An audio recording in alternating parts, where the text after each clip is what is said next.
Hi, this is gonna be a daily experience video.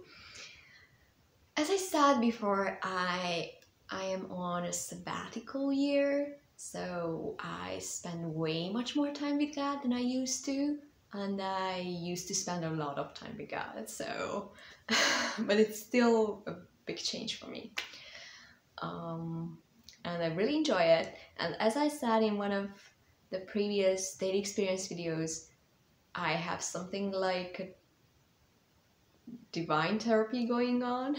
Like I go, I sit down and something that is like a bad thinking pattern, a lie, a fearful memory, something comes up, or actually God makes them come up, and then I allow myself to feel them for the first time many times, and it hurts, and then I just let it come to the surface, and then God answers it and shows me how this happened and when and why and how I agreed with it or anything, and then shows me that I can release it, I can let it go. It is not actually essentially part of me, and I don't have to live a life that is determined by those things. And it is a liberating thing to do. Like I was thinking like, why haven't I done this before? And actually it's God's timing that this is happening now, because now I'm ready. Like it doesn't make me depressed or suicidal or anything. Because I used to struggle with those things like a couple of years ago. So I couldn't face these things in a safe way, like without breakdown or anything.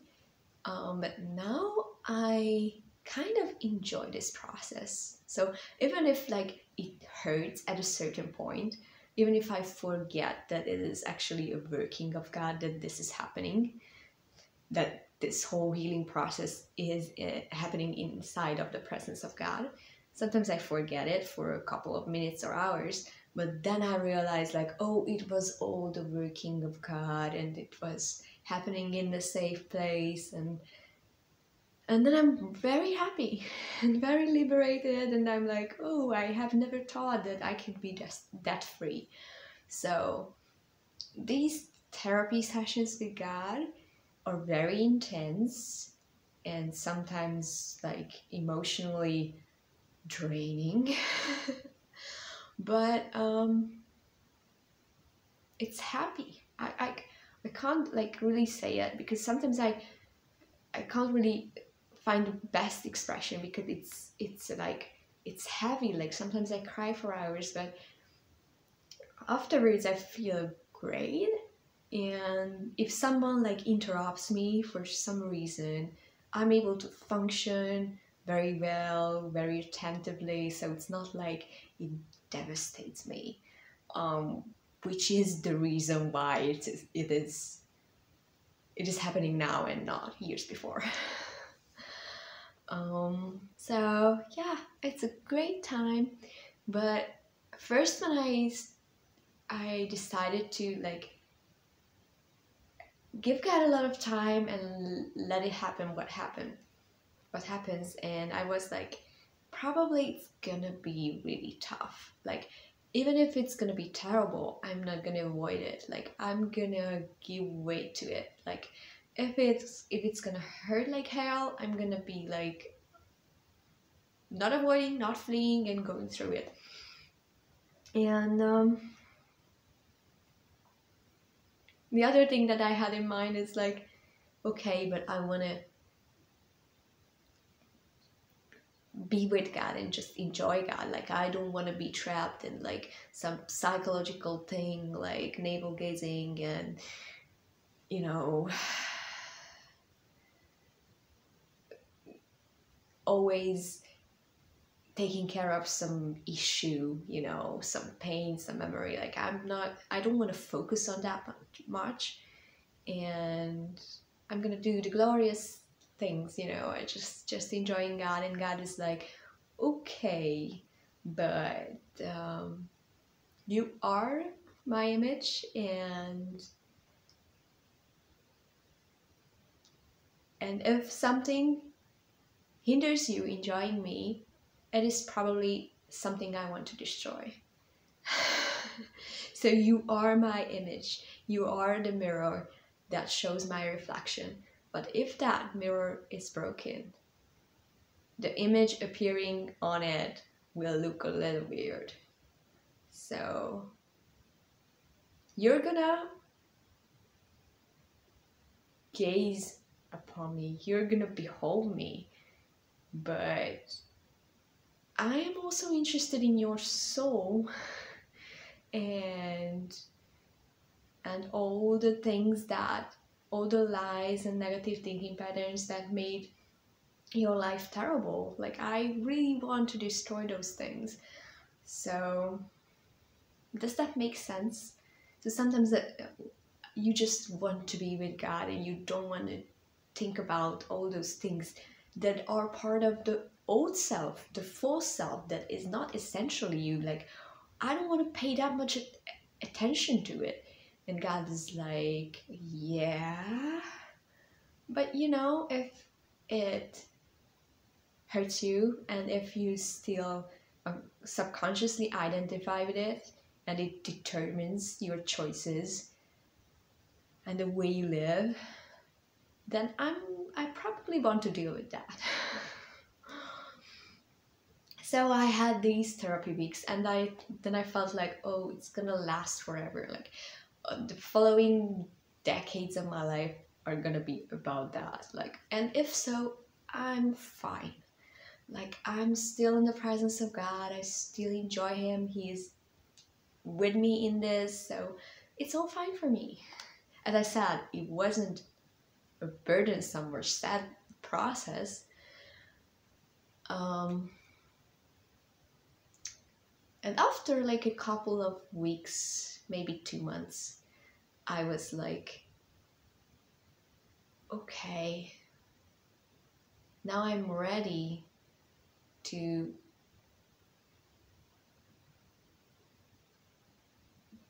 go to the place where I no longer think about just soul things. Oh, no, this sentence is not true.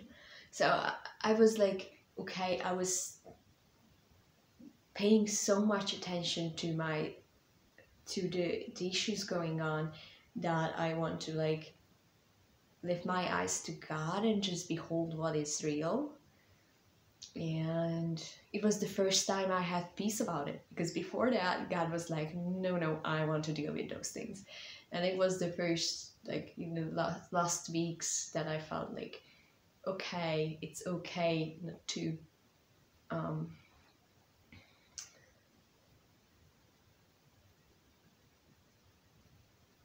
work on your healing anymore. I don't know. Words are not really good at describing these things. So probably you heard that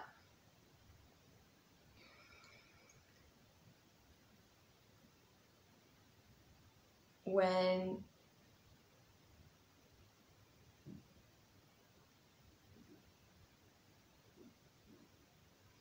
people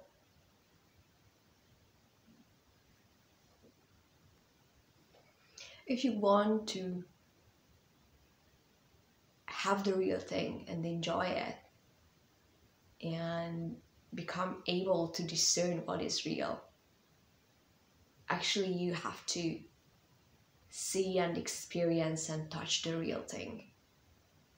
And it's not about like analyzing and watching all the frauds, all the fakes, and becoming aware of all the little fake details. because the fake things might be fake in a different way later. Like, you cannot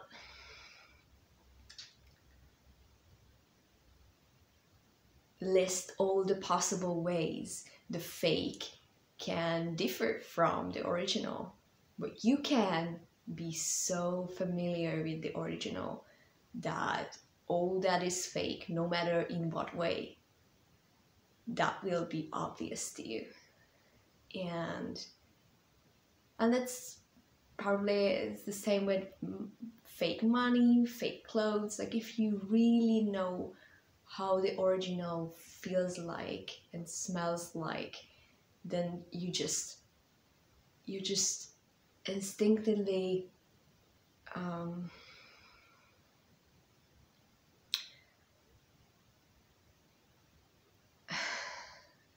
disgusted by anything that is fake.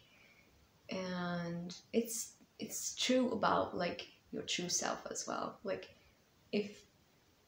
if you just keep your eyes on all the things that are bad in your soul and all the bad thinking patterns and all the lies,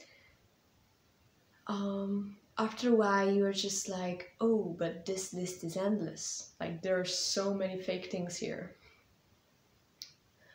And that's when God just calls you into like, behold what is true about you, your true self, me living in you. This is who you are.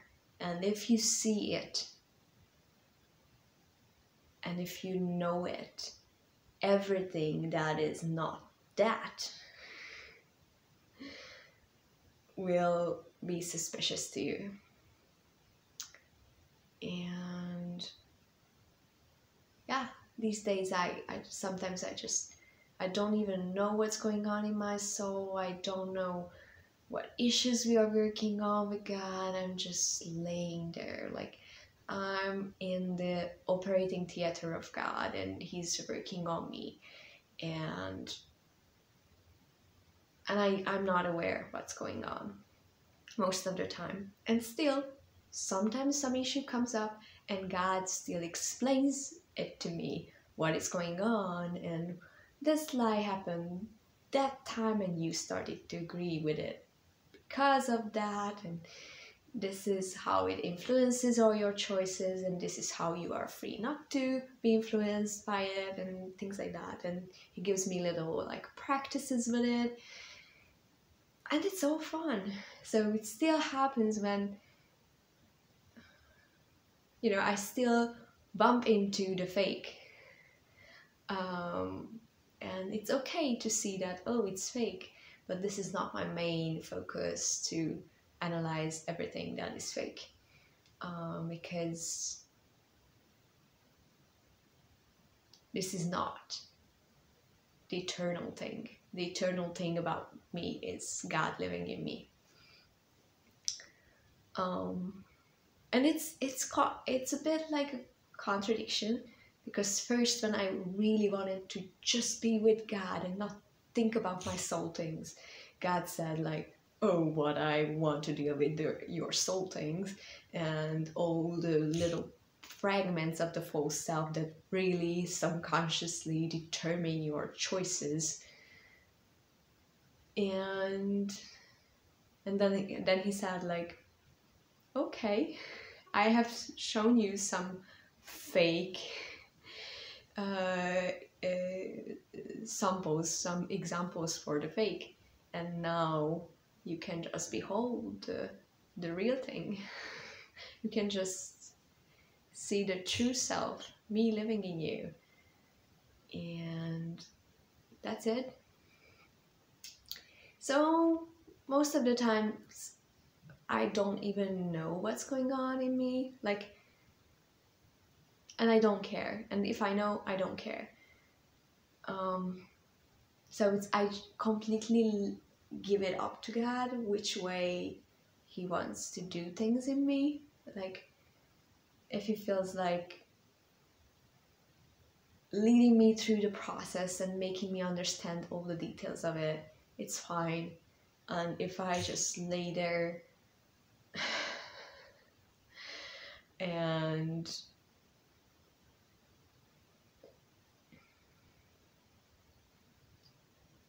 I'm asleep,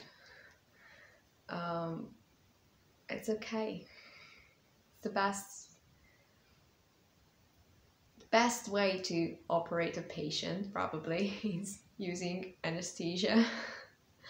So yeah, sometimes God does this. And sometimes when it's an internal organ, then there is no other way of doing it. And sometimes when it's like a broken leg or something, the doctor fixes it while you are watching and you are completely aware what's going on. You probably help with the process and do what the doctor says. So I think like God is that kind of judge, the doctor judge, as John Crowder says, who like restores, he judges things to restore them. And yeah, so I'm having fun with it now, and I'm happy that I came to this place. It is not the best expression for that. Where I feel like I don't have to oversee all the things going on in my soul, and I'm free to do it and free not to do it. I absolutely lost all my obsession with methods. I wasn't that much obsessed in the last few years anymore, but now I'm absolutely disillusioned by all the methods. Like I'm just there, and God can do anything He wants to do.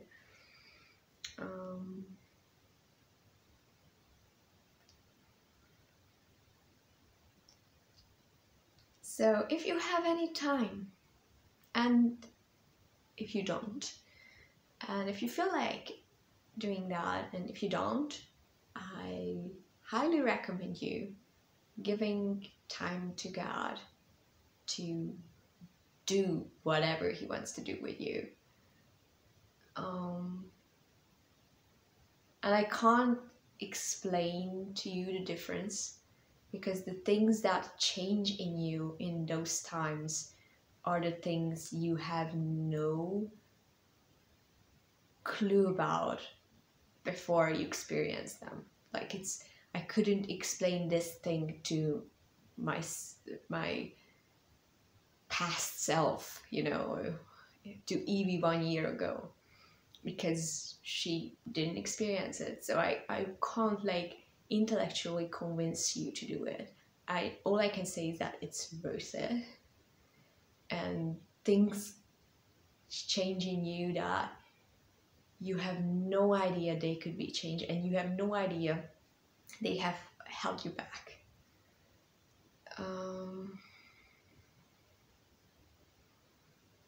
So yeah, God is interested in you, all of you, all the soul and spirit and whatever parts you have.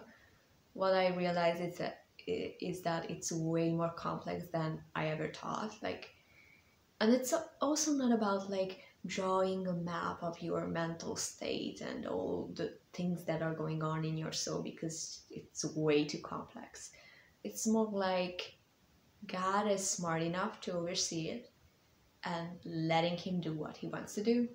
And if He happens to give you insight because He thinks it's the best for you to like see the process and partake in it, then let Him involve you if that is what wants to happen. Yeah, you're so loved. You are eternally loved. Kisses soon, and enjoy your time with God, no matter what it looks like. And let this endless embrace of God like melt everything into itself. You're loved.